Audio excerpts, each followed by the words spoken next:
V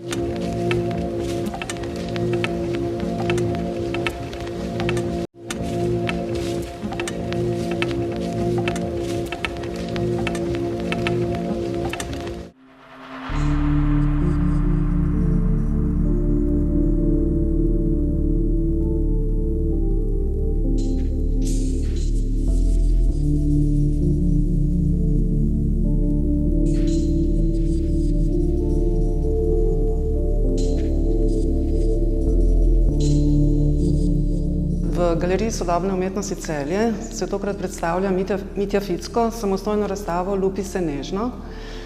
Mitja Ficko se je pojavil v slovenskem prostoru kmalu po letu 2002, ko je magistriral pri Metki Krašovec in s svojimi slikami povzročil prav neko presenečenje.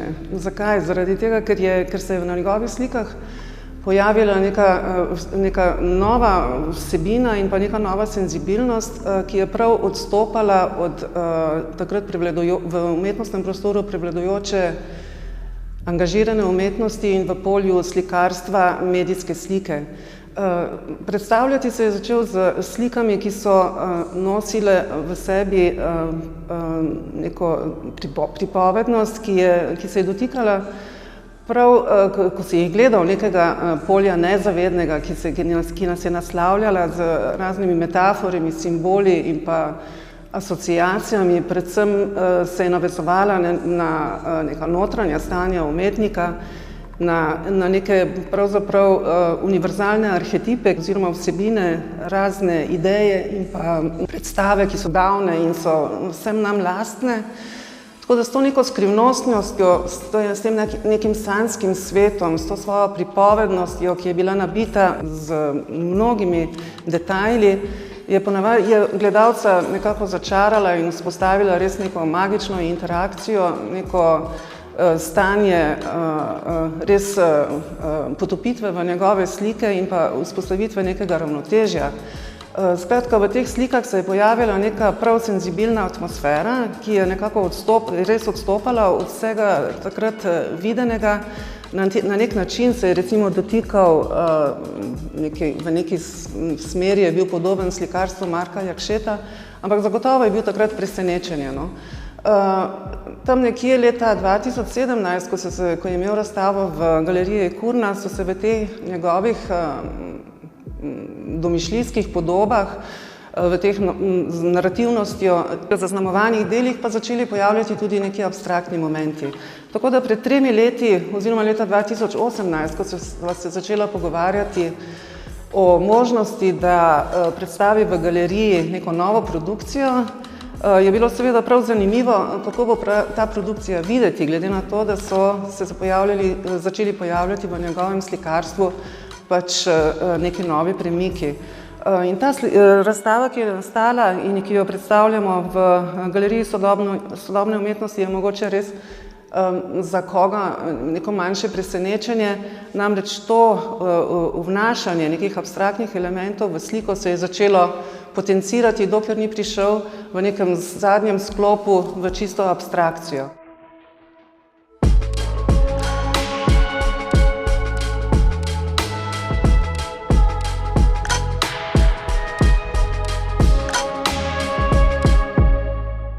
Lupi se nežno je v mojem primeru dosti ilustrativen naslov, ki proba nekako zaobjeti moj interes, in ta je odlaganje neke vsebinske prepovedi v narativnem smislu kot nekega balasta, ki ni nujen za obstoj neke slike.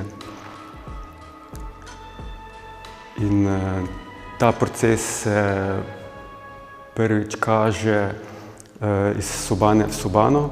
Smo namreč v prvi sobani, kjer še ta narativnost, pripovednost nekega linearnega toka branja slike zelo prisotna, bolj značilna za mogoče moja prejšnja obdobja, samo še vseeno me na nek način tudi zanima. In pol sobane sobano ta interes vse bolj popušča in v ospredje prihajajo neki drugi deli, ki me bolj zanimajo. In po drugem pa se ta interes tudi kaže, tudi ker par slik nosi naslov Počasno potovanje, se recimo skozi počasno potovanje ta interes lupi se nežno šele lahko zgodi, ker omogoča neke vrste lepši vpogled sebe do okolice pa znotraj sebe, kar se dogaja.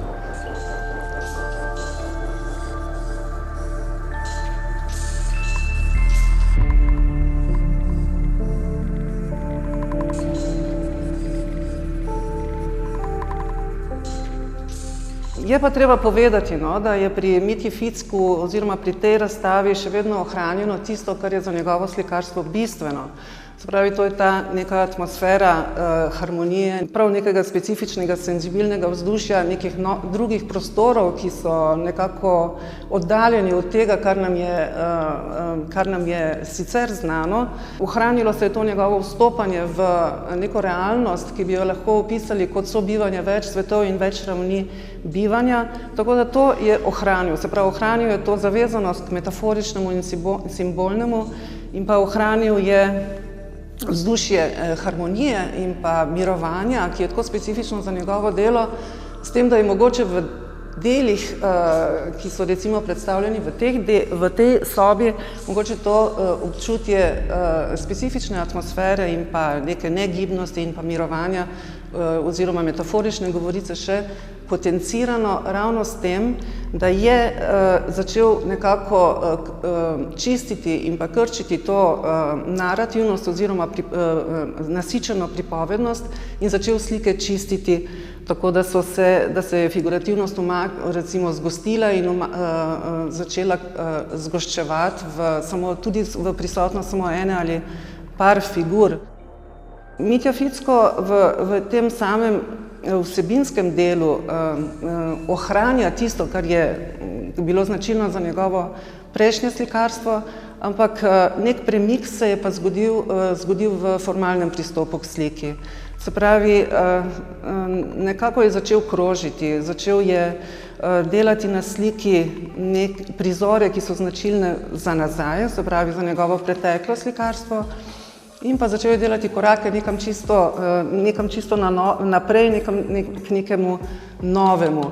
Tako da smo to njegovo razstavo nekako grupirali v več sklopov, da se to neko kroženje in pa vračanje k preteklemu ali pa približevanje k novemu nekako bolj skozi postavitev nekoliko bolj izostri. Tako da smo naredili 4 sklope, še posebej v prvem sklopu je v slikah še vedno prisotna ta neka dinamika in strukturiranost starejših slik, medtem ko skozi naslednja 2 sklopa, ko začne to svojo pripovednost nekako krčiti in ko slika postane vedno bolj ploska in ko se začne delati na vedno bolj intenzivnih in pa zgoščenih, ne več tako razredčenih barvah kot prej, in začne vpletati poleg figurativnega tudi abstraktnega, začne prehajati k temu novemu, dokler ne pride do neke res novosti v svojem slikarstvu, namreč da se obrne predvsem k abstraktni sliki. Ta je predstavljena predvsem v zadnjem sklopu, to je v 4. sobi, ampak kar je zanimivo, če gledamo te njegove slike, bi mogoče rekla, da vendarle ohranja tisto, kar je bistveno za njegovo delo, da je še vedno sposoben tudi z abstraktnimi slikami ustvariti v gledalcu neko res specifično razpoloženje in da v njih še vedno ohranja neko skrivnostnost, ki se zgodi ne v prebiranju neke zgodbe oziroma prepuščanju toku nekih metafor in neke simbolike, kot je bilo značilno za njegove narativne oziroma figuralne slike, ampak da se zgodi neka skrivnostnost ravno v odkrivanju neštetih prostorov, umestnih prostorov, nekih planov, da se vedno znova odkrivaš neko dinamiko, neke oblike in se prepuščaš tudi poudarku nekim barvnemu razpoloženju. Tako da za vse njegove slike, za celoten ta opus, ki ga predstavljamo na tej razstavi, bi rekla, da je v formalnem pristopu torej značilen odmik od figuralnega, prehajanje preko krčenja figurativnosti v čisto abstraktnost, ampak še vedno pa ohranja v delih to neko senzibilnost, to neko nagovarjanje oziroma nanašanje na neko drugo resničnost. To je neka resničnost, ki bi jo mogoče lahko še najlepše opisali kot resničnost, kjer sobivajo različne ravni, neko resničnost, ki je nismo vajeni v vsakdanjem materialnem svetu, se pravi neko resničnost, ki jo zaznavamo mogoče predvsem intuitivno.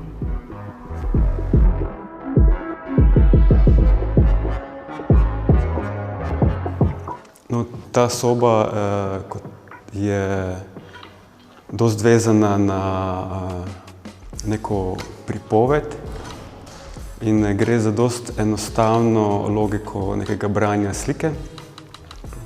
So neki prizori, ki so sami znotraj sebe konstruirani tudi zelo kolažno. Ena stvar je vsebina, druga stvar je nek prostor in pol se dodajajo stvari, tako da ne obstajajo niti v realnosti, niti drugače in so v bistvu umetno sestavljeni, da tvorijo neko vsebino oziroma nek prizor, ki proba bolj ali manj povedati nekaj. Zdaj te tematike, ki pa so, pa me zanimajo, pa se vedno vežejo na neke dvojnosti notri, zunaj, veliko malo, živo, neživo, tuneli, predori, ko nikoli ne veš, kaj je zadaj, ali pa poti prehajanja iz enega stanja v drugega. Kaj je tisto, kar me v bistvu zanima, je eno neko soočenje ali pa eno bivanje, ki nastane znotraj nekega dogodka. In dosti dogodkov je takih, ki bi se vsakdo lahko znašel z njimi. Tako da slike na nek način niti niso subjektivne in niso niti objektivno gledane, ker za subjektivne so preveč vezane na kolektivno nezvedno, ker se na nek način tudi vsak lahko znotraj zrcali. Za objektivno pa so tudi premalo hladne in splošne, tako da iščem neko tisto mejno točko, ki se zmuznemo. Glih zaradi tega se mi zdi tudi nek tak način slikanja, ki non-stop spolzi iz rok, nič se dokončno ne materializira, ker gre na nek način tudi za neke prizore, ki nastanejo in izginejo in jih probamo neke vrste nositi pol v spomin ali pa v neki ideji.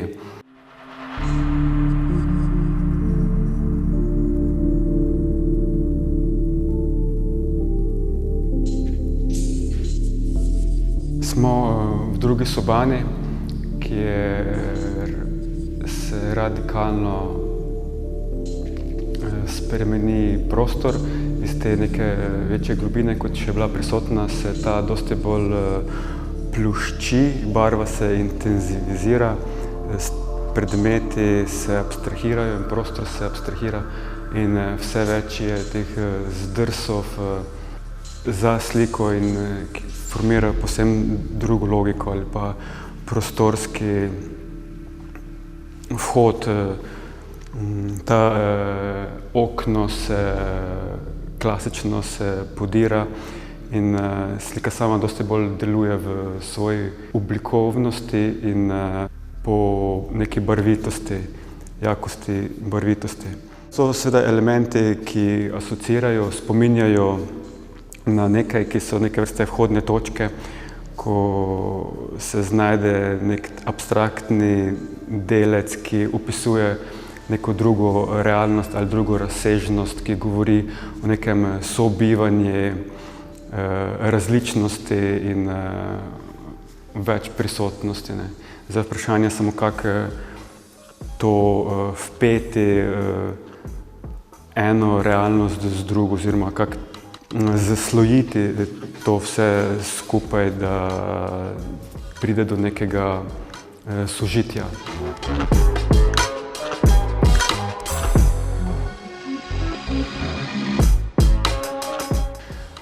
Smo v tretji najmanjši sobani in njen karakter ali lastnost ali pa neki vsebinski delež je, kar me zanimalo, kako zapolniti neke vrste negativne prostore in jim dati neko samostojno vsebino ali neko moč, ki bi konkurirala tem predmetom, ki jih naseljuje. In tu sem uporabil bleščice. In same bleščice, se mi zdi, da njihova prva asociacija je na kič in podobno. Samo poleg te razsežnosti pa imajo še bleščice eno drugo lastnost, da grejo hkrati v neizmerno globino in hkrati tudi stopajo v ospredje, ko imajo same po sebi zelo plosk in raven karakter. In v bistvu ta neka razsežnost neskončne globine in stopa v ospredje me v bistvu najbolj zanimala pri bleščicah.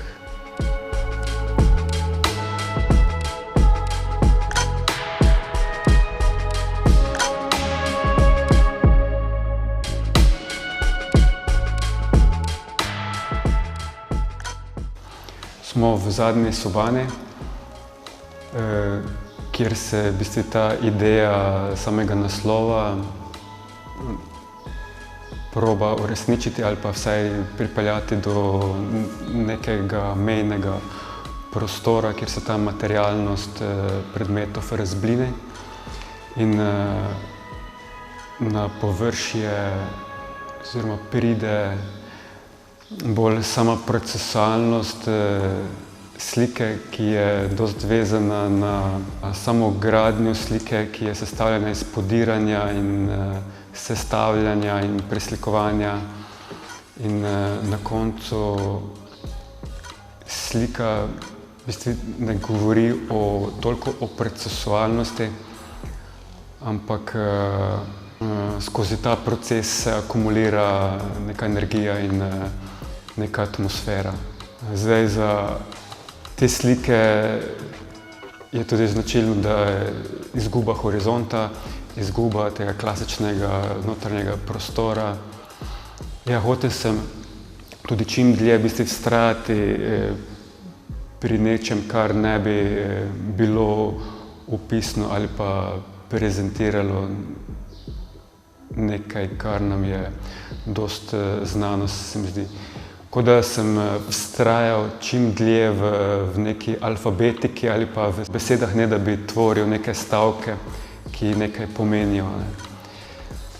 Je pa mi tudi ena stvar zelo blizu pri teh slikah, da so grajene na nek način tako, kot da bi slikal nekaj z zaprtimi očmi, oziroma kot da bi prej govoril o drugih čutilih, recimo kot da bi slikal ne predmet, ampak vmesni prostor med praznim prostorom in med obliko, recimo nekim živim predmetom. Kot da ostaja samo neka energijska tvorba nečesa, ki v ozadju nosi neko prezenco.